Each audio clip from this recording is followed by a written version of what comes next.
and North Dakota and many of other of our big energy states. This historic action will help nearly 11 million American workers who are supported by the U.S. oil and gas industry. It's a very monumental agreement. I want to thank Saudi Arabia and the King of Saudi Arabia, the Crown Prince of Saudi Arabia, both. I want to thank President Putin of Russia, and I want to thank a very good friend of mine, man who's become a friend of mine. The President of Mexico showed great flexibility. President Lopez Obrador. He showed great flexibility and tremendous intelligence doing what he did. It was not that easy for him, and I want to thank Mexico and the President. This is a very historic deal, very historic, so we'll see how it all goes. In this time and challenge, and we are certainly in a time probably like we haven't been in many, many decades. We are strengthened and sustained by the bonds of love and loyalty that unite all Americans. I'm so proud of the American people. Everywhere you look, you see the patriotism of our people shining through, and the courage of our doctors and nurses on the front lines, in the dedication of our food supply workers, and in the commitment of every citizen to achieving victory over the virus. That's what's going to happen. It's going to happen sooner than people think, and we're going to be smart about it, very, very smart about it. We're going to be safe about it. We're going to be listening also to the great doctors and medical professionals. Together, we're beating back the invisible enemy, and we're paving the way for great resurgence, really a great resurgence for American prosperity. Our country wants to go back. They want to go back to work. They're going to go back safely, and that's what we want. I'd like now to ask Vice President Pence to say a few words, followed by Dr. Fauci and Dr. Birx. I think before we do this, because I know there's an emergency where they want Steve to come, so what I'll do is I'll ask Steve to come up, Secretary of the Treasury. You can talk a little bit and then maybe take a couple of questions about what's happening. Tell them the success we're having. Thank you very much. Thank you, Mr. President and Mr. Vice President. As you announced, we are very pleased that we are ahead of schedule on delivering the economic impact payments. These were what was known as the checks in the mail that we want to deliver in direct deposit. This is ahead of schedule. We started processing those last Friday. We expect that over 80 million hardworking Americans will get the direct deposit by this Wednesday.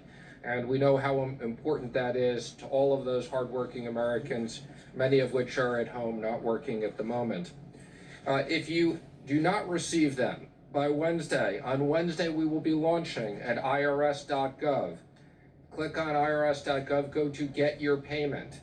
If you filed a tax return in 2018 and 19 or 19, have that information available. You'll be able to ID yourself. You'll be able to put in your direct deposit information, and within several days, we will automatically deposit the money into your account. We want to do as much of this electronically as we can. It's very important in this day and age. It's more secure, and you don't have to go to the bank. If you are a Social Security beneficiary, you do not need to do anything. You will get a direct deposit. If you have not filed and did not need to file a 2018 and 19 return, you can go to irs.gov now and enter your information and authenticate yourself. So again, we are very pleased that that is ahead of schedule.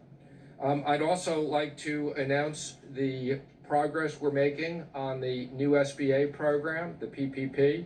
Let me just remind everybody, this is a brand new program that is now 1 week old.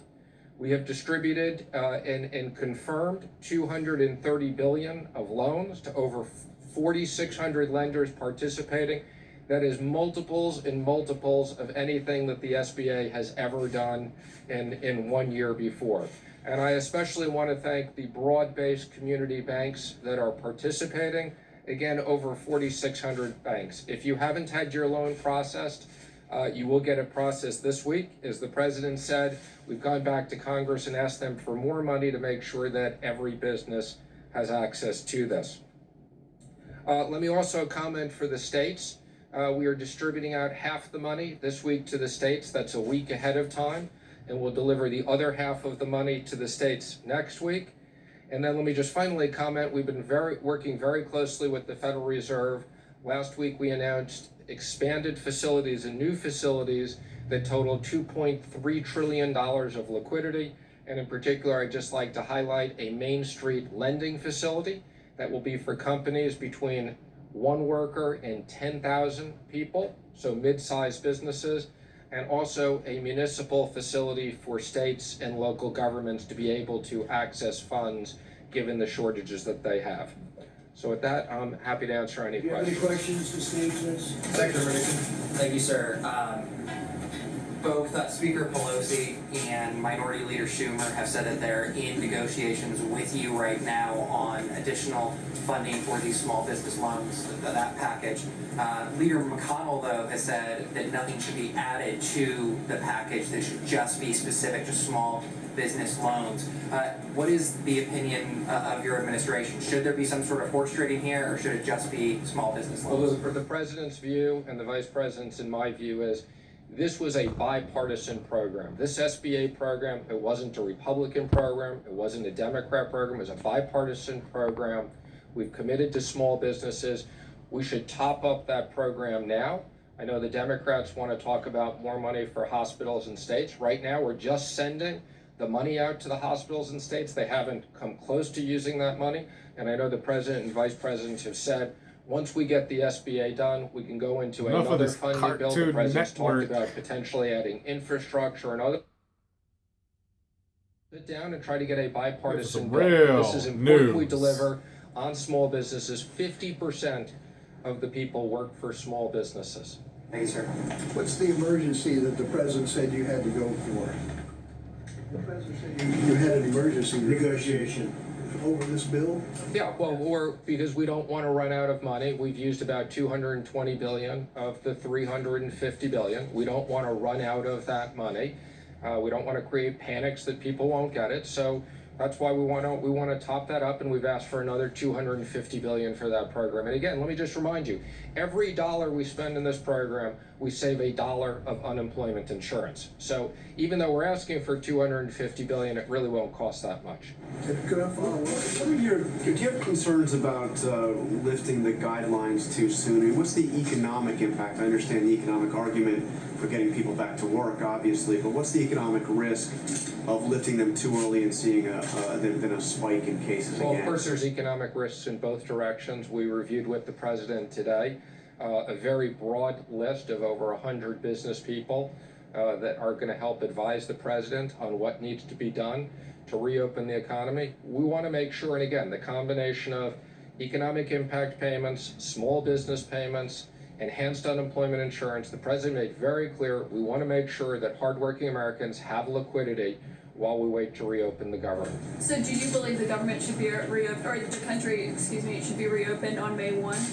I've had discussions with the president. I know he's considering it, and I believe he's going to We make a have to do- decision later in the week. Everything has to be safe. What We is want your safe. advice to the president?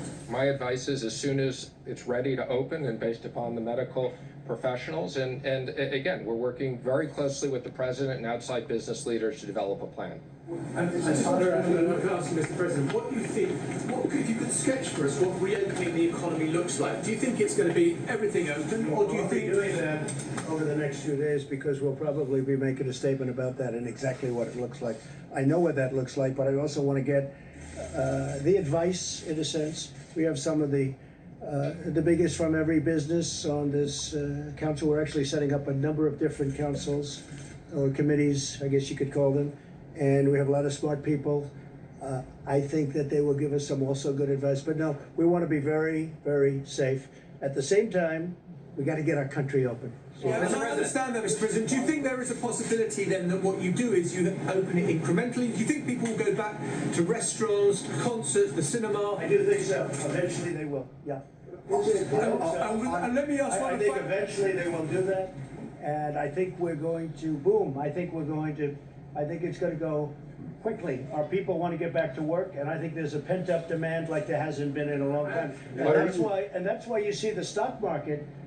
I mean, to think that the stock market's at the level it is right now with all that this world and this country has gone. And look at the European Union, how badly decimated they've been. Look at other countries. Look at China, by the way. I've seen the numbers. Look at China. Look at how these countries have been just decimated by this. And to think that the stock market is at this tremendously high number, not that much, you know, it was looking a little bleak for a while, but it hit a certain point and then started going up. I think that's a great tribute to the fact that there's a demand. Yeah. Mr. President, thank you, sir. All right, in regards to some of your tweets earlier today, and I think it was Steve's question, my question to you is what provision in the Constitution gives the president the power to open or close state economies? And then Numerous provisions. We'll give you a legal brief if you want. and then we'll be looking forward to that, sir. But following up, what happens if you say, for instance, we want states to reopen, but California or New York do not open? What would you do Well, I then? think everybody wants to open. I mean, Sir, can I just ask one I other guess, thing on you the... know, that could happen, but I don't think that would happen. Just on the... States that have closed, ordered schools closed, it's been states that have ordered businesses like That's restaurants. because I and let that bars. happen, because I would have preferred that. I let that happen. But if I wanted to, I could have closed it up, but I let that happen. And I like the way they've done it. And the 7 that remained really in sort of a semi-lockdown, if you look at those states, they've really done a very good job. They're very much different from a New York or from other places where they've been hit very hard. You're prepared to take one states and say, I order you to open your schools, I order you to force kids to be able to go? Yes, Mr. President, following up on that, there are 2 consortiums of states today, California, Oregon, Washington on the West Coast, northeastern states, totally representing about 100 million people, who said they're going to cooperate and decide when to reopen. Well, they can decide, but Does that undermine what you're trying no, to do? not at all. Let me just tell you, very simple. I'm going to put it very simply. The President of the United States has the authority to do what the President has the authority to do, which is very powerful. The President of the United States calls the shots. If we weren't here for the states, you would have had a problem in this country like you've never seen before. We were here to back them up, and we've more than backed them up. We did a job that nobody ever thought was possible. It's a decision for the President of the United States. Now, with that being said, we're going to work with the states because it's very important. You have local governments, they're pinpointed. It's really, you talk about, like a microchip. They're pinpointed. We have local government that hopefully will do a good job. And if they don't do a good job, I'd step in so fast. But no, they can't do anything without the approval of the President of the United States. Go ahead, please. So if some states refuse to reopen and you order them to, the 10th Amendment of the Constitution says all powers that don't reside in the President or the Congress reside in the states. How do you overcome that? Well, if some states refuse to open, I would like to see that person run for election. They're going to open. They're going to all open. That's the ballot box. I think that's something that's not going to happen. They want to open. They have to open. They have to get open. Every one of those states, the people want to go and they want to. Now, some are in a different situation. You have, I won't name states now, but I will over the next 2 or 3 days.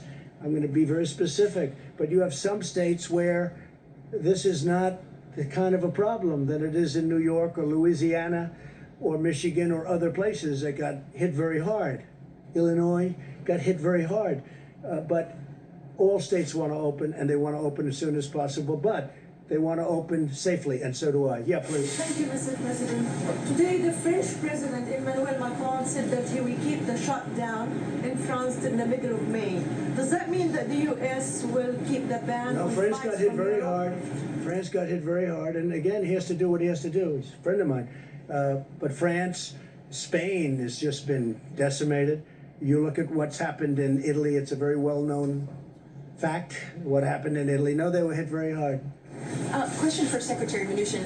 Has everybody that you would like to have, the 100 business people on the Economic Council, have they all been invited already? Have they all agreed to? They haven't been invited yet. We just reviewed the names with the president today. And are they from all sectors? Yes, there's vertical, so every single area of the economy we wanted to be represented. Great. One other thing, is there anything else needs to be done to work on industry, oil industry jobs, to save oil industry jobs after the deal this past weekend? Well, I think there's always things. So we're working with Larry Kudlow. I mean, we have economic plans for every single part of the economy. Obviously, in the case of the oil industry, they've been hit especially hard because you've had both the supply issue and you've had the demand issue.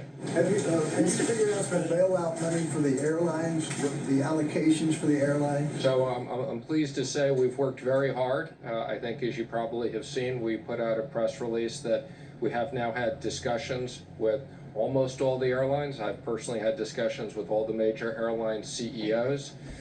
We specifically created an exception for small airlines that we could process very quickly, and I think you'll see very quickly decisions coming out. I'm very pleased with the discussions we've had. We've had very good, really. Secretary? Yeah. Do you still see a need for a phase 4 stimulus, or is it? Steve, I just want to say we have had discussion, discussion. wait, excuse me one second.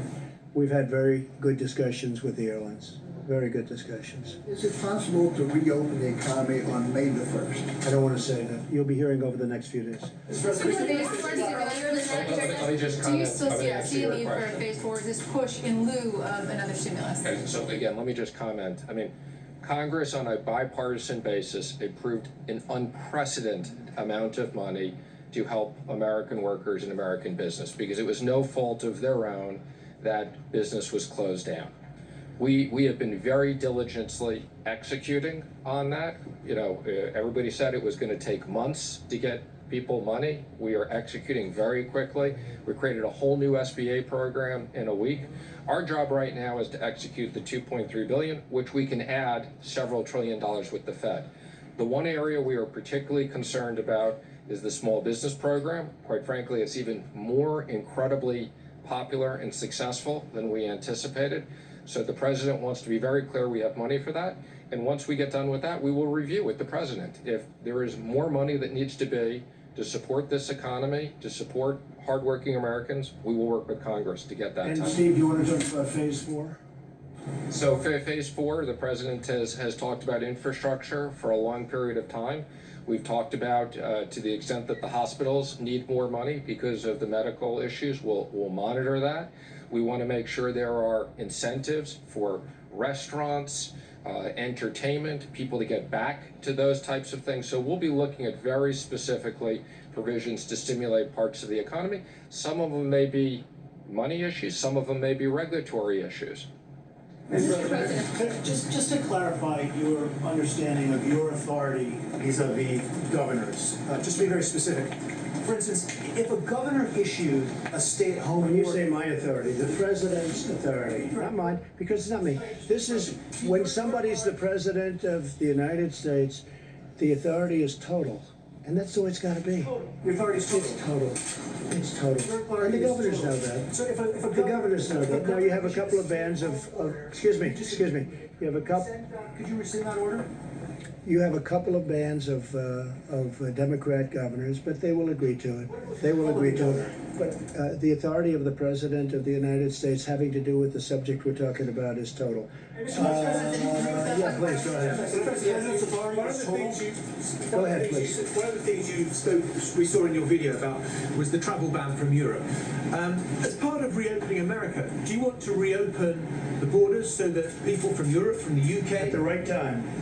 A very good question, actually. Well, I'm going to have to take a look. I wouldn't say Italy's doing great right now, and I wouldn't say Spain's doing great right now. And we just heard that France is extending its stay inside order, right? They've extended it. I just see that, and I think for a short period of time. But no, when they're back, we want to do it very quickly, but we want to make sure everything's good. No, right now we have a very strong ban.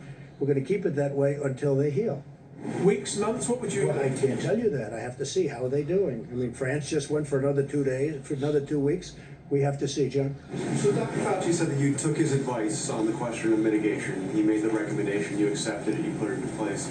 As you make this next decision, which, Well, I'm as not you sure have said... who, John, I'm not sure who really gave me advice on the ban. I think I took my own advice on the ban. I don't know. The social distancing I'm talking about, the shutting down, Okay. not of travel, but of activity. So my question is, as you make this next decision, which you have said may be the most difficult or important decision of your presidency, will you assure the American people that you will again take the advice of the doctors, of Dr. Fauci, of Dr. Birx? Will you take the advice of the health experts before you do that? I will, and many other people also. But I will absolutely take their advice. Would you go against their? Would you go against their recommendation if they say you need another 15 or 30 I don't days? think it would be likely because I think we're not very far from being on the same page. Please. Yes, Mr. President, one thing that Governor Cuomo said today is that states do not have the capacity to do mass COVID-19 testing ahead of a reopening. Well, they have to do it. Look, He they're says he supposed to can't be doing purchase it. the diagnostic tests or equipment and needs federal help. Well, So they- will the they may states need get help, that? Will they get it? But they're there. They're on ground. They've got local mayors, local representatives. They have people that do it. Supplies. And what we did last time is unprecedented. We literally rebuilt tests. We rebuilt the whole industry because we inherited nothing. What we inherited from the previous administration was totally broken, which somebody should eventually say. Not only were the cupboards bare, as I say, but we inherited broken testing. Now we have great testing. I just left the top executives at Abbott. Who would have thought that would have happened, where they have such a great test as that? And in fact, what I'll do, I think, unless you have any further questions for the Secretary of the Treasury, do you have anybody for Steve? Anybody? Is that for the Secretary of the Treasury or for me? Because if it's for me, we can wait. For Secretary. We have to get him back to work, okay? Yes, sir. For Secretary Mnuchin, a question from one of my colleagues who's not able to be in the room.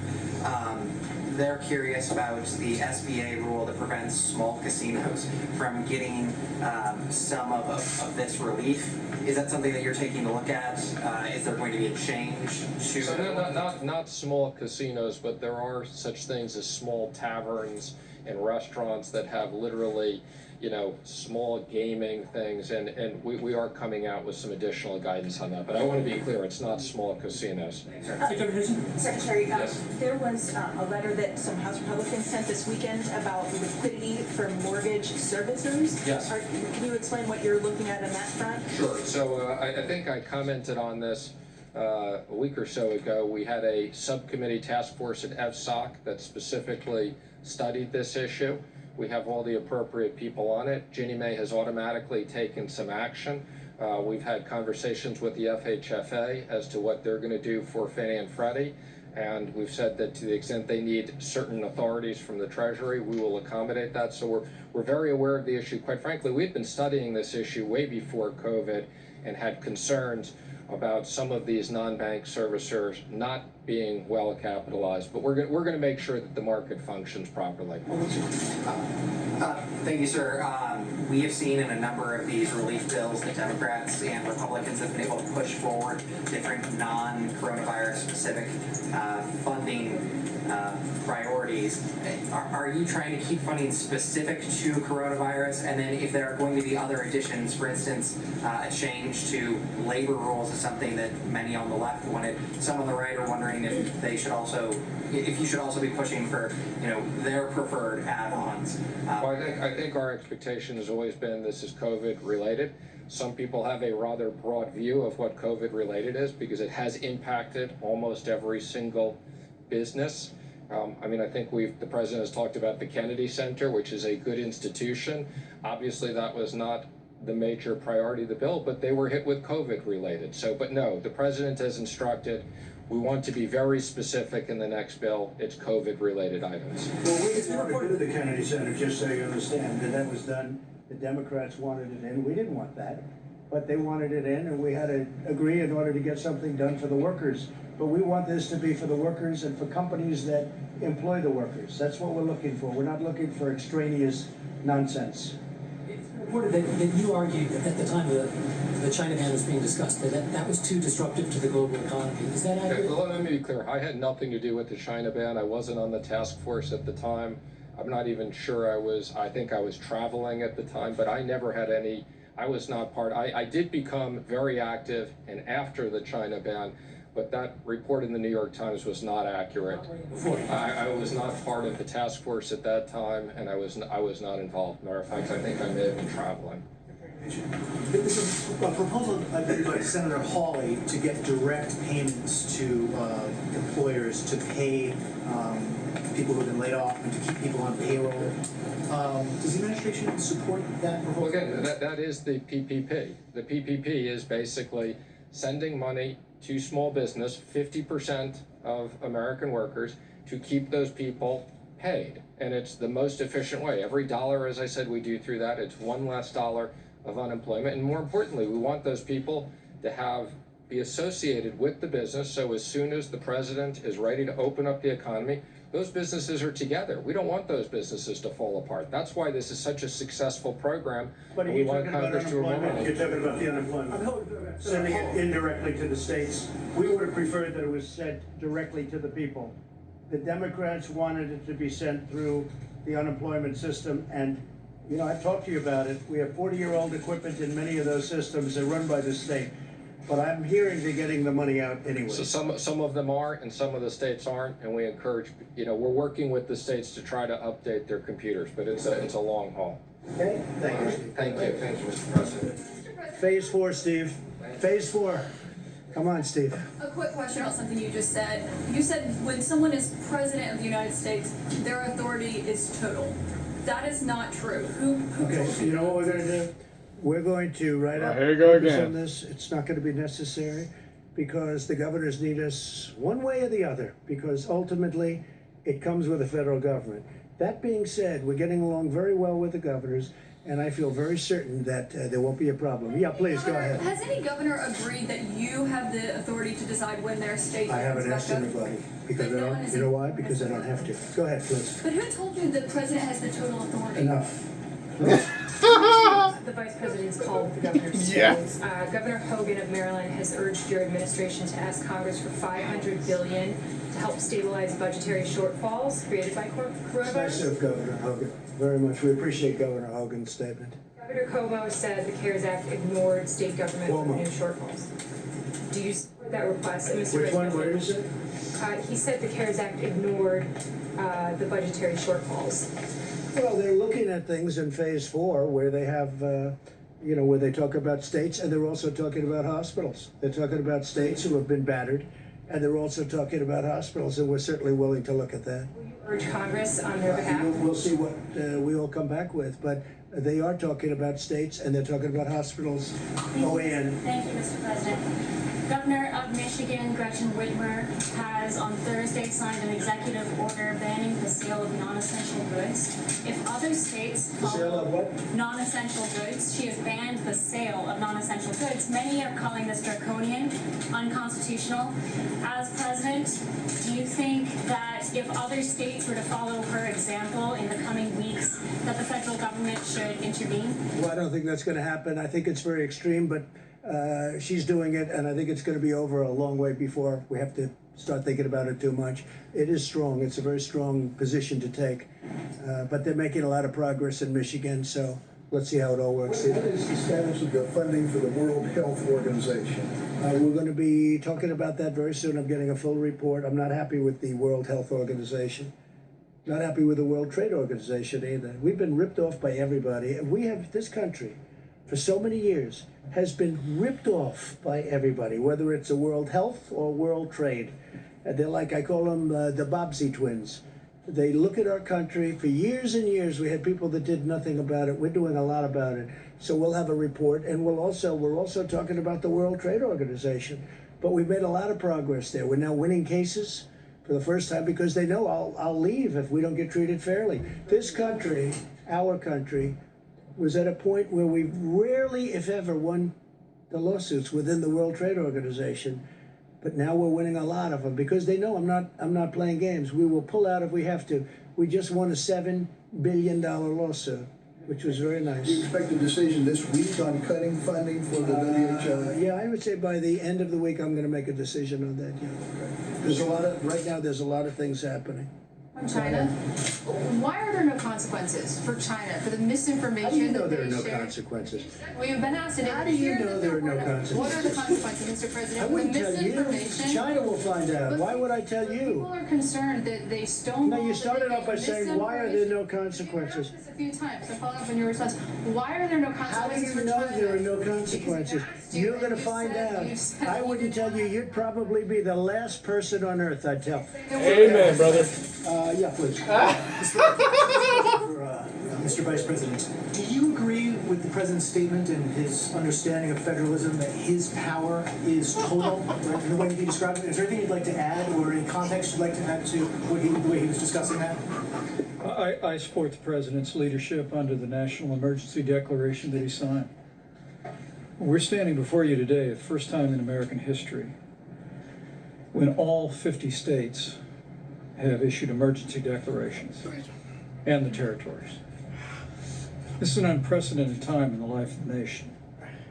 And fortunately, as presidents reflected, and our health experts will continue to reflect, because the American people have heeded the president's coronavirus guidelines for America, because state governors have taken those and implemented them, even in states where there was not a significant outbreak, and implemented additional measures as we provided them with data about cases and best practices. We're making real progress as a country. You think these powers are a little bit more circumscribed than total? Well, make no mistake about it. In the long history of this country, the authority of the President of the United States during national emergencies is unquestionably plenary. And you can look back through times of war and other national emergencies. And as the President said, we'll happily brief that. But in the days ahead, what the President has charged us to do is to work with our health experts. We're going to bring together an extraordinary group of American business leaders to counsel the President. And then working with the CDC, we're going to produce new guidelines based upon the data for every state and territory in this nation. We're going to give them guidance, and as the President's indicated, we'll continue to respect the leadership and partnership that we forge with every governor in America. But this is an unprecedented time. But I have to tell you, when you look at the fact, despite the heartbreaking loss of more than 22,000 Americans, when you look at the fact of what the health experts told us this could be, I think I only can feel a sense of gratitude to the American people. Gratitude to the extraordinary team that has counseled this president, the steps that President Trump has taken, the policies that governors have implemented all across America. I mean, we were discussing today at the task force that when you look at the European Union as a whole, they have nearly 3 times the mortality rate that the United States of America has today. And that is a tribute to our extraordinary healthcare workers, their dedication, their tireless work.